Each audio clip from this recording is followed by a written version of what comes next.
വാഹനങ്ങളുടെ രജിസ്ട്രേഷൻ പുതുക്കാനുള്ള സമയപരിധി നീട്ടി ഖത്തർ. ഡിസംബർ 31 വരെയാണ് നീട്ടിയത്. ഇലക്ട്രോണിക് പ്ലാറ്റ്ഫോമായ മെട്രാഷ് വഴിയാണ് രജിസ്ട്രേഷൻ പുതുക്കേണ്ടത്. കൃത്യമായി വാഹന രജിസ്ട്രേഷൻ അഥവാ ഇസ്തിമാറ പുതുക്കാത്ത വാഹനങ്ങൾ നിയമാനുസൃതമാക്കാൻ 1 മാസത്തെ സമയമാണ് ജനറൽ ട്രാഫിക് ഡയറക്ടറേറ്റ് നൽകിയിരുന്നത്. ജൂലൈ 27 മുതൽ ആഗസ്റ്റ് 27 വരെയായിരുന്നു അനുവദിക്കപ്പെട്ടിരുന്ന സമയം. പുതുക്കൽ കേന്ദ്രങ്ങളിലെ തിരക്കും ഉപയോക്താക്കളുടെ സൗകര്യവും കണക്കിലെടുത്താണ് സമയപരിധി ഈ വർഷം അവസാനം വരെ നീട്ടിയത്. ഡിസംബർ 31 മുമ്പ് രജിസ്റ്റർ ചെയ്ത വാഹനങ്ങൾ അംഗീകൃത ഗൾഫ് നിലവാരം പാലിച്ചില്ലെങ്കിലും നിയന്ത്രണങ്ങളില്ലാതെ വിൽക്കാനും പ്രദർശിപ്പിക്കാനുമാകും. ഷോറൂമുകളിലും ഇലക്ട്രോണിക് പ്ലാറ്റ്ഫോമുകളിലും ഇത് അനുവദിക്കും. അതിനുശേഷം രജിസ്റ്റർ ചെയ്ത വാഹനങ്ങൾ നിലവാരം പാലിച്ചില്ലെങ്കിൽ വിൽപ്പനയോ പ്രദർശനമോ അനുവദിക്കില്ല.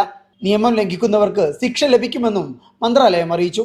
രജിസ്ട്രേഷൻ പുതുക്കാത്ത വാഹനങ്ങൾ രജിസ്ട്രിയിൽ നിന്ന് നീക്കം ചെയ്യുമെന്ന് നേരത്തെ ജനറൽ ട്രാഫിക് ഡയറക്ടറേറ്റ് മുന്നറിയിപ്പ് നൽകിയിരുന്നു. വാഹനങ്ങളുടെ സാങ്കേതിക പരിശോധനയ്ക്ക് പരമാവധി 15 മിനിറ്റ് വരെയാണ് സമയം എടുക്കുകയെന്നും ഡയറക്ടറേറ്റ് ചൂണ്ടിക്കാട്ടിയിരുന്നു. ഇലക്ട്രോണിക് പ്ലാറ്റ്ഫോമായ മെട്രാഷ് വഴിയാണ് രജിസ്ട്രേഷൻ പുതുക്കേണ്ടത്. Media 1 Doha.